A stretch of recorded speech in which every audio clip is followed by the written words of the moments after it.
So, yeah, figured I'd go live here for a little bit on the Facebook page, get a little bit of content up, especially with all this Aaron Rodgers news coming out. And, you know, everybody acts like, oh, you report fake news. I'm not a reporter. I'm not an insider. I'll be the first to tell you that.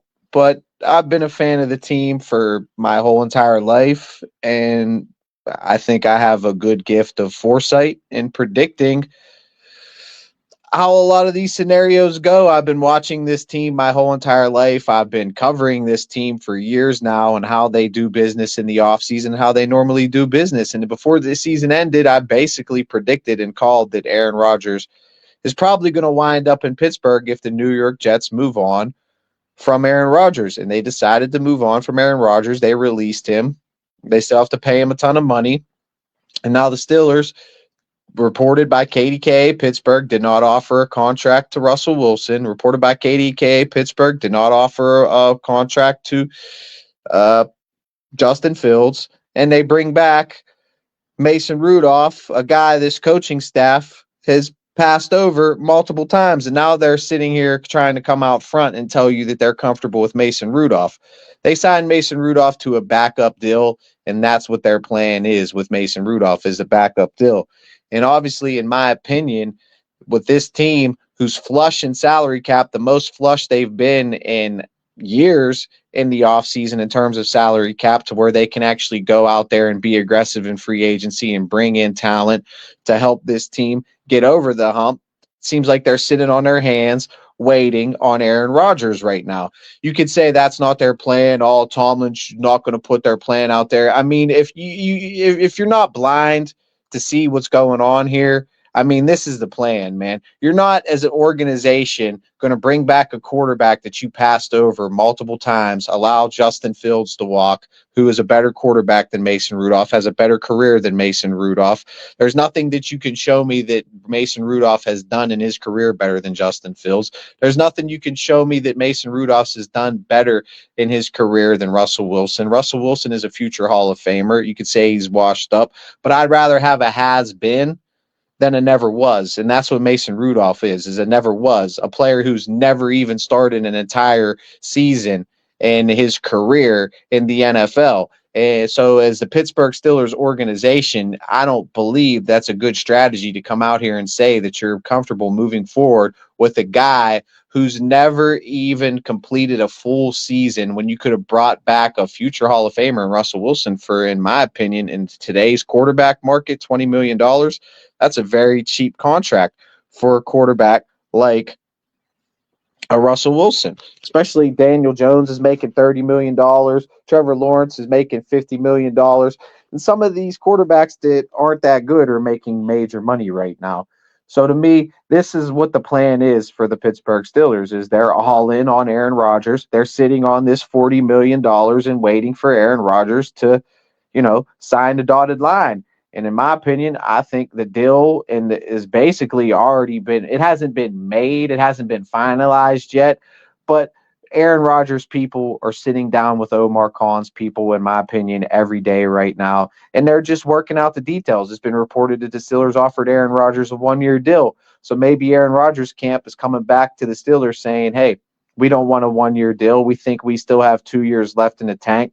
We want a 2-year deal. Or, the Steelers might have offered him 30 and he wants like a $35, $40 million deal. So I think this is really the only holdup right now that's going on with Aaron Rodgers and the Pittsburgh Steelers and Mike Tomlin and Omar Khan, is just basically ironing out the details and just getting him into the room, because you have all this money to where you could say, okay, we shouldn't have got a Stephon Diggs. Okay, I put out a video said we could have signed Stephon Diggs. We could have went and got Nick Chubb for that type of money. Those are just two big names that came off the top of my head. But with $40 million, you could really go out there and be aggressive in free agency, and you could have added a lot of talent to this roster. You allowed Najee Harris to walk. You could have optioned him for $8 million, and then he signs a $5.2 million deal with the Los Angeles Chargers, and you're paying Jalen Warren more money than you're paying Najee Harris. So to me, the business aspect and the business strategy is clear as crystal, bro. They're all in on Aaron Rodgers. They're saving and they're holding and they're hoarding that money to deal to Aaron Rodgers, a quarterback who Mike Tomlin, who's in love with and has been in love with. And, Aaron Rodgers is seen throwing with DK Metcalf today. So I think that's really all that is holding this situation up now with the Steelers organization and Aaron Rodgers. That's it. And the deal's going to get done. And there's no way they're going to go forward without Aaron Rodgers this offseason. There's no way they're going to go out there and say, oh, we're comfortable with Mason Rudolph being a starter. They're just not. It's not going to happen. And you can like it, love it, hate it. Rodgers is washed up, this and that. I only think the Steelers are willing to give him a 1-year deal and let him, come in here, and then it'll be the same scenario next year. I don't think they're going to give him any long-term type of deal. And, maybe they will draft a quarterback because there's a lot of reports. Tomlin had dinner with Jalen Milroe, Jackson Dart. They're already putting Jackson Dart all the way up at number 21 to the Steelers. And to me, that's going to be a complete reach for the Steelers. You cannot reach for a Jackson Dart in this draft. If there's a guy that falls to you late in this draft that you feel has the potential to, maybe be a starter in 2 or 3 years, because to be honest, Quinn Ewers is not a day one starter. Jackson Dart is not a day one starter. Hell, Cam Ward might be the only one that's a day one starter in this draft. And is he really a day one starter? Is he really a franchise quarterback? I don't really know. I don't think Shedeur Sanders is going to be good in the NFL. I don't think really any of these quarterbacks are just one of those, any guys in this draft that you can just straight plug and play. And the draft is in Pittsburgh next year in 2026. So wouldn't it be better for the Pittsburgh Steelers to draft their next guy in the city that they plan on being their franchise quarterback? In my opinion, there's going to be a lot more prospects with a lot more potential at the quarterback position coming out next year instead of this year. And this team, in my opinion, is still more than a quarterback away. I mean, yeah, you bring in Aaron Rodgers, but you still need to bring in running back to replace Najee Harris. Jaylen Warren's good, but he split carries with Najee Harris. He's never carried the entire load for a team, and he's, 215, maybe 220 max. You need a big bruiser type of back in this draft, and, I don't really think Jaylen Warren is a starting caliber running back, in my opinion. He's a good guy that could come in. He can block. He's a great third down back. He can give you some good reps, but I don't think he's a legitimate starter. And, he's not a goal line back, and that's kind of what Najee Harris is, and that's what the Steelers need. They need to get a running back. I believe they still need help on that offensive line. They allowed James Daniels to walk, who, yes, was hurt all last year. Mason McCormick stepped up, and he filled in pretty well for James Daniels, but he still was a 4th-round pick and was only a rookie last year. And Broderick Jones gave up 11 sacks. Dan Moore gave up 12 sacks, which was the most in the NFL for an offensive tackle. We let him go. And we have a 1st-round pick that we took last year and however you say his name, however you say his name, the tackle. I mean, obviously they plan on starting him at right tackle, Broderick at left, Frazier, Samolu, and McCormick at guard. But to me, you can still add young depth to this offensive line. Is Broderick Jones a bust? In my opinion, the way they traded up for Broderick Jones, he only had one good year. In my opinion, Broderick Jones is essentially a bust. But I think the Steelers are well too invested into Broderick Jones to where they're just not going to get off his contract, and they're just going to let his rookie contract ride. They moved up to get him. They're going to hope it pans out. They got another rookie. But honestly, I wouldn't be opposed with that 21st overall pick go in defensive line or offensive line. I don't want to see the Steelers go quarterback. So, there's a lot of holes that this team still needs to fill. We're talking about the offensive line, defensive line. Steelers got gashed on the ground in the playoffs against the Ravens, and they're going to be the favorites to win the division again next year. They're bringing back Derrick Henry. They're bringing back Lamar Jackson. They're setting single-season rushing records. Derrick Henry is one of the most hardest running backs to stop in the NFL, and especially with a quarterback like Lamar, it's almost impossible to game plan. So you got to be able to stop the run. You got to be able to control the game in the trenches, and I still believe that football is won and lost in the trenches. And, the Steelers need to get bigger and more physical up front, because not only did there's another they let Larry Ojanobi walk. They released Larry Ojanobi to free up cap space. Cam Hayward had a good year last year, but Father Time's undefeated. Keanu Benton's good, but they need some depth. They need to start figuring out, when Cam's time's up, which is either this year or next year. Let's just keep it 100. Cam's only got 1 or 2 years left in the tank. You got to start thinking about his replacement. So you can get that defensive tackle out of Michigan, hopefully, if he falls to the Steelers at 21. And every time I do fantasy drafts, there's that defensive tackle out of Oregon, Harmon, I believe his name is. He's always sitting there at 21 for the Steelers, and that could be your nose tackle. You can slide Benton to D end, and you can keep Cam at D end, and then you got a nice young defensive line, good linebacking core. I wouldn't even be opposed to linebacker, cornerback, another wide receiver, because this is George Pickens last year on his deal. Are they going to trade him? There's even rumors going around they're going to trade George Pickens. So maybe the Steelers go with a receiver in the first with the 21st overall pick. Maybe they trade back. Who knows? But to me, taking Jackson Dart or any of these quarterbacks at 21 is a reach, and the Steelers can't do that. They reached for Kenny Pickett, and it was a failure. So I think this year, in my opinion, especially if my opinion, which I think is going to come true, they're going to get a deal done with Aaron Rodgers, that you have to draft the best available talent. You don't draft by need. You just draft the best available talent in your position, and you just build the most talented roster you can around this 1-year deal you got with Aaron Rodgers, and hopefully make a run at it. And then you got all them compensatory picks next year, and then you can move up in a draft and get a quarterback, and you have a very deep roster this year. And to me, I don't know. Joe Milton's never done anything in the NFL.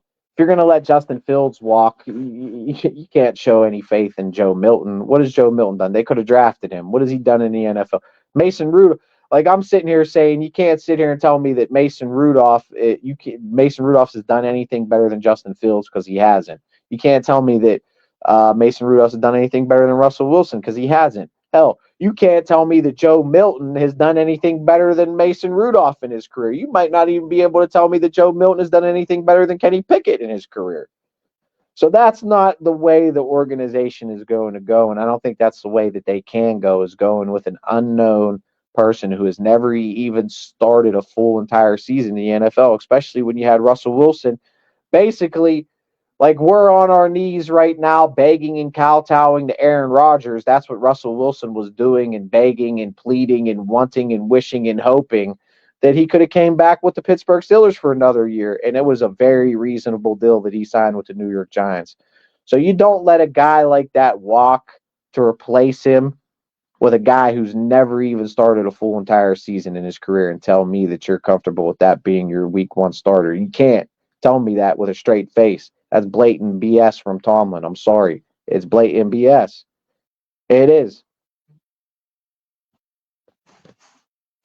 So Rodgers, they're going to get a deal done. They're just working the details out, and hopefully they add a lot of depth in the trenches. I don't even want to see him draft a quarterback this year. That's what they're going to do.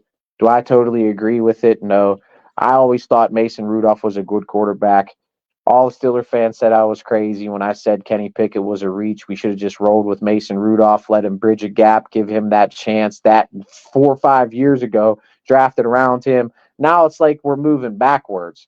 I believe Mason Rudolph is a talented quarterback, but I got to I'm putting my own bias aside and my own narrative that I was writing. I was basically correct. I said we shouldn't have drafted Kenny. We should have just rolled with Mason. We should have drafted a center. We should have built depth around the quarterback position, because this team's not there yet. There's a lot of problems with the offensive line, which Kenny Pickett got a pass for a year and a half because the offensive line was so bad. And basically a lot of the fan base and the media pretty much put all of his horrible quarterback play on the offensive line, which probably had something to do with it. But Kenny Pickett was bad. He was scared in the pocket, didn't stand in the pocket, doesn't really throw down the field, and really was a one-look, one-read quarterback, and was not good and is not good. Mason stepped in and balled out. So what's the excuse when Mason comes in and just starts throwing for 300-yard game after 300-yard game after 300-yard game? The guy had talent. He always did. And the coaching staff, the front office, whoever it was, just always kept passing him over. And to me, it's just you drop the bag on Mason Rudolph. So you got to bring in an Aaron Rodgers to save face. You have to. And that's what they're doing. They're all in on this, and the deal's going to get done. And a Joe Milton, nah. You already signed Mason for it to be the backup. So to trade for a Joe Milton to what, be a third back? Nah. Might as well just draft a quarterback. You might as well just draft Jalen Milroe. Because you're gonna have to give up a pick to get him. It might not be a high pick, but where's Jalen Milroe gonna go? I don't know what round they have him projected, to second, to third. You're probably not gonna give up much for Milton, but still.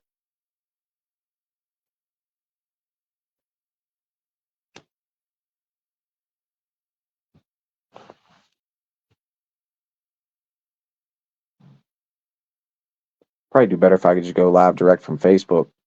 Try to do it on StreamYard. But yeah, I wanted to get some rants up here about this quarterback, Aaron Rodgers. It's all that everybody talks about. I mean, you can talk about the Pirates. I'd have to bring my buddy up here. He's more of a Pirates fan than me. But some of these moves the Pirates are making are just completely, they're horrible. I mean, they make no moves. They keep their pitchers, they keep their best players down. They don't want to bring up anybody. They don't want to bring up their best pitchers. They don't want to bring up their best prospects. And then they sign ancient prehistoric players that really have done nothing in the majors. It makes no sense. Andrew McCutchen has no business being on a major league roster. Adam Frazier has no business being on a major league roster. Pham has no business being on a major league roster. Those are that money you gave to McCutchen, Pham, and Frazier. Why didn't you just sign a Paul Goldschmidt for that type of money? You're probably going to get more production out of a Paul Goldschmidt offensively than you're going to get out of all three of them players combined. And you could say Henry Davis can't hit in the major leagues. Well, he was a 1-1. You drafted him as a 1-1. So you're going to keep him down in the minors his whole entire career, and then what? You're basically saying you have nothing with him. He's a bust. You got to get him up in the majors, and you got to see what you got with him. He was a 1-1. You took him 1-1. It's time to see what you got with him. I think his arbitration year comes up after this year or next, so it's time to see what they got with him. And it's almost like this is what they do. They try to keep him down in the minors, until their arbitration comes up, and then they try to work a long-term deal with this. It's like Paul Skeens not starting today for the Pittsburgh Pirates. There's no reason that the Pittsburgh Pirates and Paul Skeens should not be starting every 5 days. If they're actually worried and actually want to compete and actually want to win games and they actually want to compete for a championship, who gives you the best chance to win a game? Starting Paul Skeens every 5 games.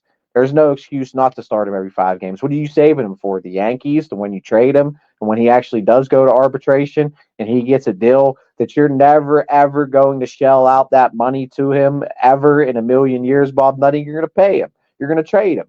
So what exactly are you saving him for? They're saving him for opening day. That's what they're saving him for. So they can sell out opening day. That's what they're saving him for. Instead of winning this game against Tampa Bay, they're going to, get your tickets opening day in Pittsburgh. Paul Skeens on the mound, getting ready to get blown up by the torpedo bat Yankees and 17 home runs. We'll see how good Paul Skeens is when he goes through this lineup with all their torpedo cork bats they're using nowadays, and they're just banging homers left and right. Pirates are going to get destroyed. They have so many guys that shouldn't even be on roster that are on a major league roster right now, and it's pathetic. And, that's the thing. The Steelers are all in. They're going to spend this $40 million. That $40 million is allocated and hoarded for Aaron Rodgers, and that's where it's going to go. Now, like I said earlier, I think it's just down to the details and, getting his name on pen to paper and just working out the details that they're not going to put all out there, in the media. But that's really what it comes down to. They're going to be like, well, Aaron, we got $40 million left. We got to sign the rest of our draft picks. We need to fill out the rest of our roster. So how much can we get you in here to, on a 1-year deal? How much is it going to take? And then, how you got to be able to leave us enough money to where we can fill out the rest of our roster and sign all our draft picks.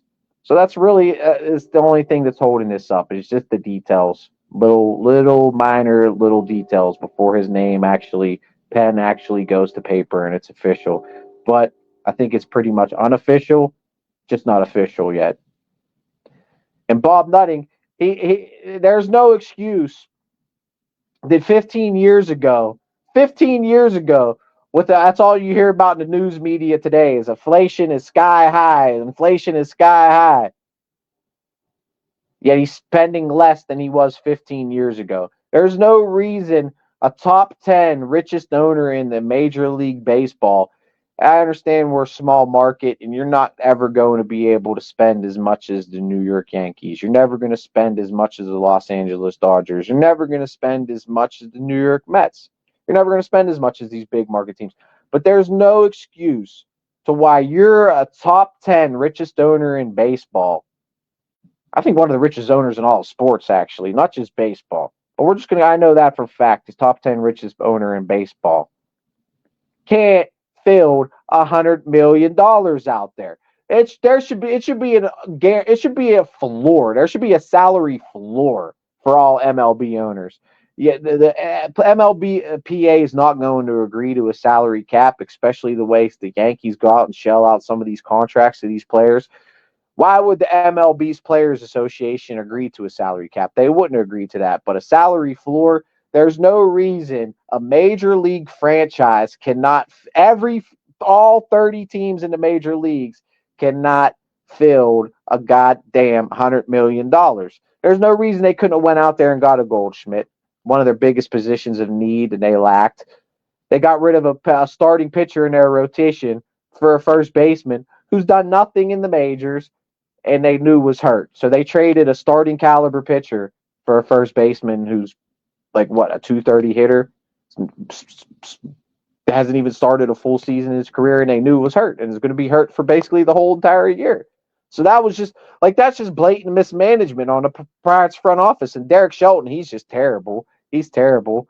I mean, and they're sitting on these picks. They don't make no moves. You got to make moves, and you got to hit on your prospects. But when you have players like Adam Frazier, who you're going to get nothing out of, Andrew McCutchen, who can't even play the field anymore, and is just not the same player, and Pham, these guys are not major league players. So what are you rolling out these ancient, decrepit players that you're not going to get anything out of? You're better off just at least throwing your prospect out there, Henry Davis, even a Nick York. Now that Nick Gonzalez is hurt, you could have brought up a Nick York, let him play second base. He's supposed to have a good bat down in the minor leagues. You got to see what you got out of some of these young prospects. You got to hit on your prospects, and you got to make moves. They could have traded Bendar 2-3 years ago. There's no reason to sit on him. But now he's trash, and he's got, down to a minor league assignment. He's worthless. Henry Davis is worthless. So this franchise is going nowhere, and it starts all the way at the top. Derek Shelton is a horrible manager. Ben Sherrington is a horrible GM. But at the end of the day, I feel they're handcuffed by ownership. So no matter who you bring in as GM, no matter who you bring in as manager, it doesn't really matter when the owner is going to sell you off and he's handcuffed in what you do as a general manager and a manager. It just is what it is. At least this Rooney's is going to give us, and the Steelers are going to give us false optimism. They're actually going to be competitive this year. You can say this is going to be their first losing season. I've been hearing that since Tomlin's been the head coach, that this is going to be their first losing season. Every year, this is going to be Tomlin's first losing season. Every year, I hear this. And we're not going at, they're going to get Aaron Rodgers in here. They're going to be competitive. They're probably going to get into playoffs. Will it be a one and done? Maybe it will be a one and done, but they will be competitive. The Pirates, they're not even going to sniff 500 all year. They're probably going to be below 500 the entire year, and they're going nowhere. And there's no optimism that you can have for the Pirates. At least you can have a false sense of optimism with the Pittsburgh Steelers. At least they're going to be a little bit competitive during the season, and they're actually going to make the playoffs. Bob Nutting is literally just trying to serve you Kool-Aid packets, bobblehead nights, and bring your pup to the park nights and firework nights. He's not trying to sell you a competitive product. The Steelers at least give you a competitive product. So all these fans trying to compare the Rooneys and the Nuttings, there's no comparison. There's absolutely no comparison. Bob Nutting and the Pittsburgh Pirates are one of the worst organizations in all of sports, and the Steelers are one of the best organizations in all of sports. The Pirates have not, since the NL Central has been created, the Pirates have not won a division since 1994. Since the division has been created, they have not won a division. They went 25 years without a winning season. The Steelers are 20 years running without a losing season. So there's absolutely no comparison between the Rooneys and the Nutting regime. None. It's funny to say, it's a nice troll, but it's blasphemy. There's no truth to that. None whatsoever. So I feel this is a good rant for today. I got a little Pirates talk up, got a little Steelers talk up. I'm going to end this live.